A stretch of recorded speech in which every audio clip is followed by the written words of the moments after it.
नमस्ते आचार्य। रजत जैन दिल्ली से प्रश्न है, चौथी पीढ़ी हो तो कितने दिन का सूतक लगता है? पूरा 10 दिन का। नमोस्तु आचार्य भगवान, नमोस्तु गुरुदेव। जैसा कि अभी संघ के माध्यम से जानकारी मिली है, कल से कोई भी मुनिराज माता जी फ्रिज की रखी हुई सामग्री आहार में ग्रहण नहीं करेंगे। कल से क्या, वो पहले ही नहीं कर रहे थे? ये तो यहाँ आकर के पता नहीं लोग क्या क्या कर रहे थे। फ्रिज से निकाली हुई कोई भी चीज़, तुरंत की चीज़, ठंडी चीज़ें साधुओं को नहीं देना चाहिए।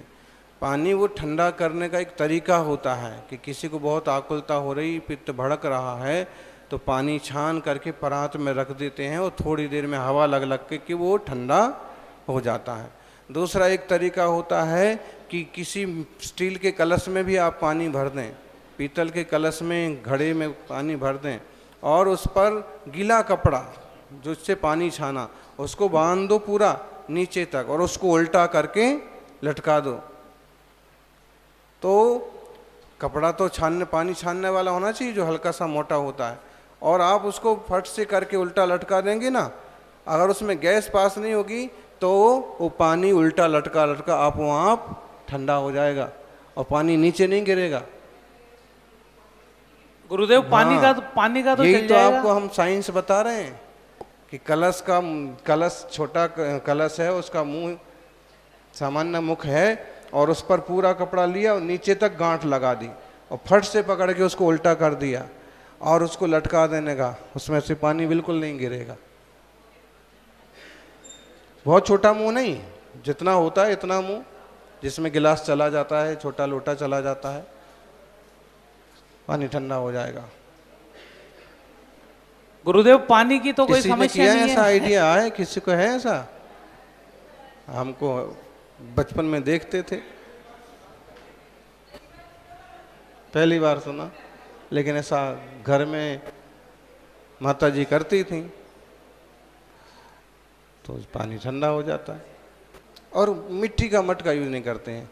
तो फ्रिज की चीजें, गुरुदेव जूस और फ्रूट, अभी भीषण गर्मी चल रही है तो मना कौन कर रहा है? लेकिन उसमें रख रख करके नहीं देना चाहिए ना। पहले का रखा हुआ पहले निकाल लेवे आहारचर्या के पहले, तो वो तो घंटे भर के बाद तो एक तरह से ना लेने लायक हो जाएगा। उनको ठंडे पानी में रख लो, बाहर परात में ठंडा पानी, जो अपने ठंडा पानी कर लिया है उसमें रख लो। नहीं कोई श्रावकों को दोष तो नहीं लगेगा पहले अगर? अब श्रावक तो दोस्त ठीक है, अब इतना है उतनी सेवा करो और क्या। बाकी ये ध्यान रखो कि तली हुई चीजों का भी फिलहाल त्याग चल रहा है। कोई कचौरी समोसे कोई खाता नहीं है, ऐसे ही माँ बाप जैसी चीज का भी त्याग है। और संघ में बहुत सिस्टम सरल चलता है। अगर श्रावक समझदार है तो एक सामान्य श्रावक भी निरंतर सेवा कर सकता है संघ की, क्योंकि स्पेशल किसी को कुछ नहीं लगता।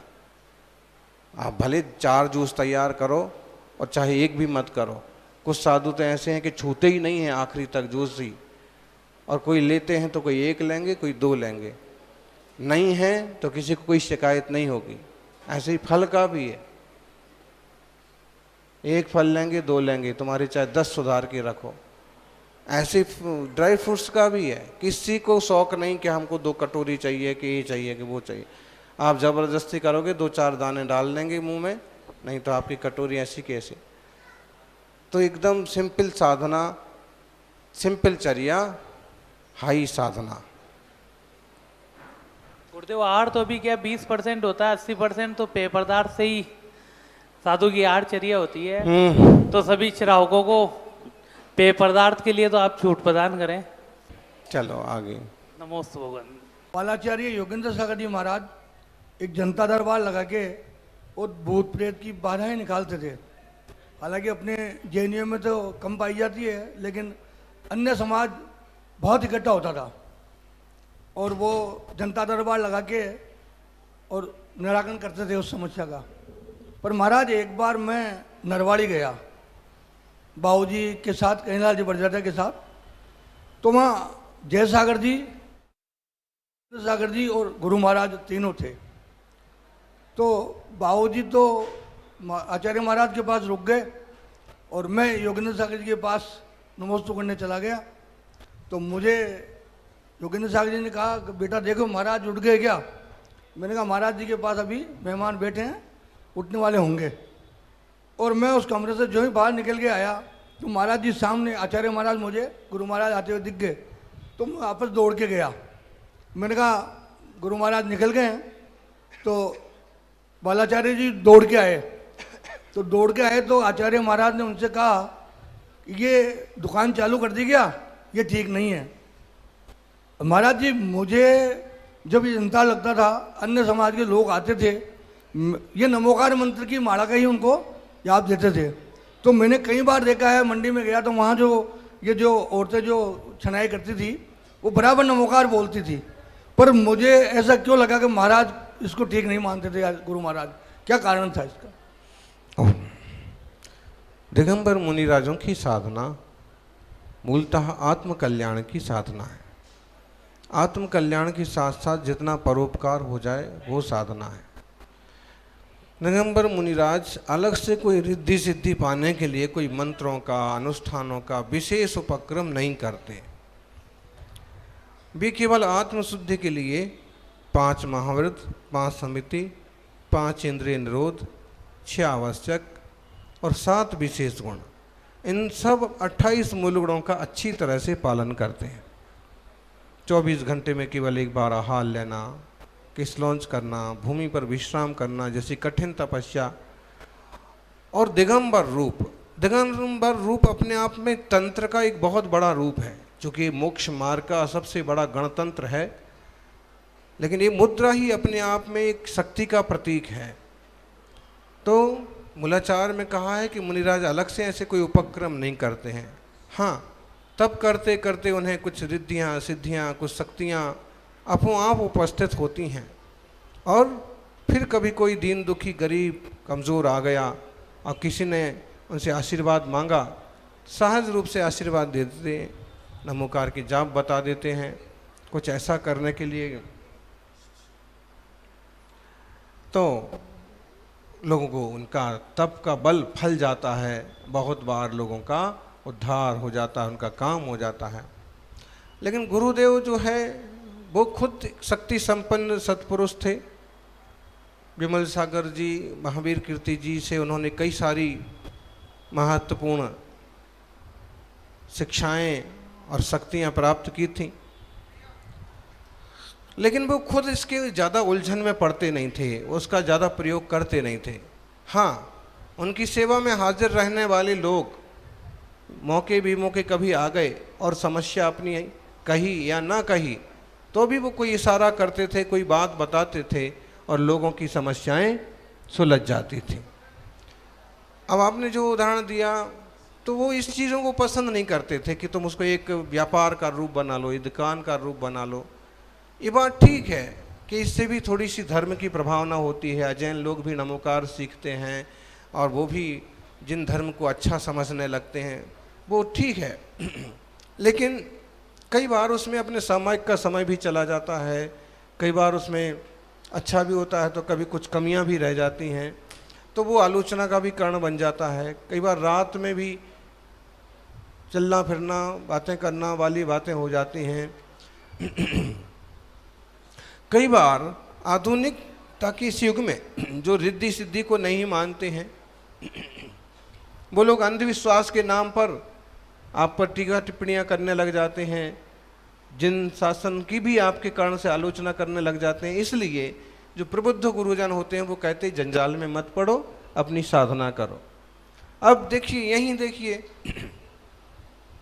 ऐसे कुछ उदाहरण सामने आ गए कि वो आए थे और उनको कहा अच्छा अच्छा ठीक है जाओ, अच्छा हो जाएगा, या वो अपना श्रीफल लाए थे कि भाई इस पर हमें आशीर्वाद दे दो, ठीक है, और उनको फल गया।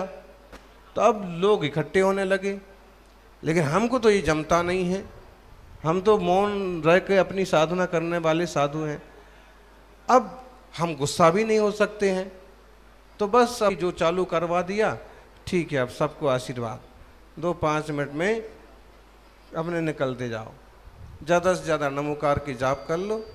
ऐसे ही कमंडल के जल की बात है। शुरू में चूँकि तपस्वी सम्राट का कमंडल है और निश्चित रूप से बरसों उनके कर कमलों में रहा है, उनके पास रहा है, एनर्जी आ जाती है। आग के पास रखी हुई कटोरी भी गर्म हो जाती है, फ्रिज के पास फ्रिज में रखा हुआ गिलास भी ठंडा हो जाता है। तो हो सकता है कि ऐसा भी इसमें कुछ एनर्जी होगी।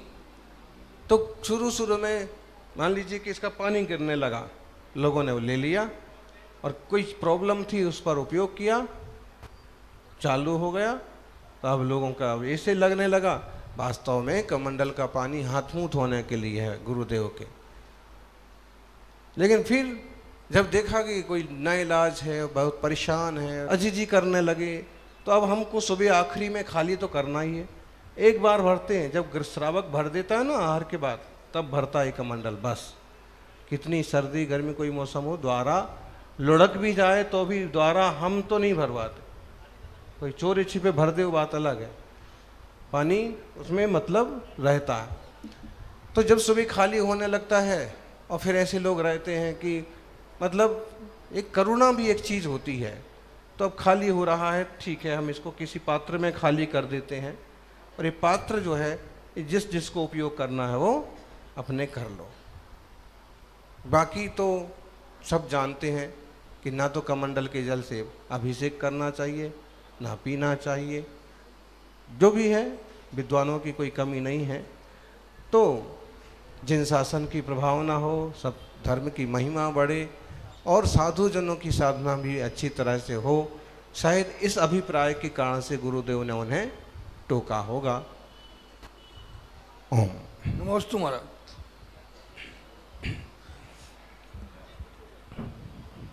बोले आचार्य सन्मति सागर जी महाराज जी की जय। बोले आचार्य सुनील सागर जी महाराज की जय। आचार्य श्री, एक जिज्ञासा है, अपने जैन धर्म के जितने भी अनुयायी हैं, श्रावकगण हैं, व्रत और उपवास करते हैं तो अष्टमी और चतुर्दशी का करते हैं। तो सप्तमी षष्टमी पंचमी चतुर्थी उसका उपवास अगर कोई होता है तो करते हैं, लेकिन अष्टमी और चतुर्दशी का ही क्यों करते हैं? इन दो तिथियों का क्या महत्व है, ये जरा मेरी एक जिज्ञासा है कि अष्टमी और चतुर्दशी ही क्यों, कोई इसकी विशेष महिमा है तो वो कृपया हमको जरूर बताएं महाराज। पर्वणष्टम्याम चा ज्ञातव्या प्रोषधोपवासस्तु।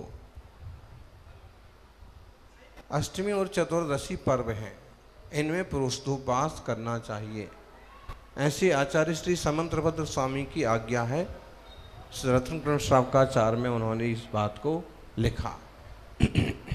फिर कुछ और श्रावकाचारों में और पुराणों में अष्टमी चतुर्दशी को कई तरह से महत्व दिया।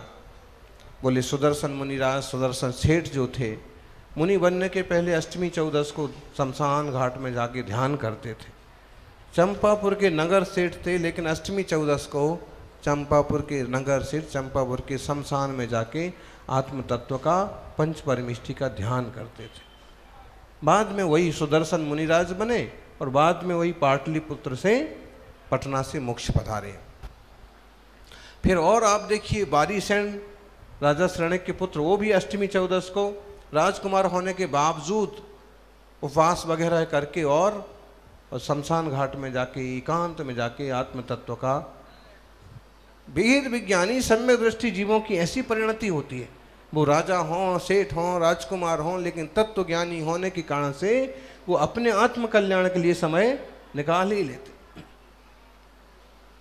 तो इस तरह की कथाएं भी मिलती हैं जिनमें फिर उपवासों के लिए व्रतों में बहुत बार यही प्रेरणा दी गई, अष्टमी का उपास, चौदस का उपास। तो पर्व इसलिए कहा है, पर्व का मतलब होता है पोर।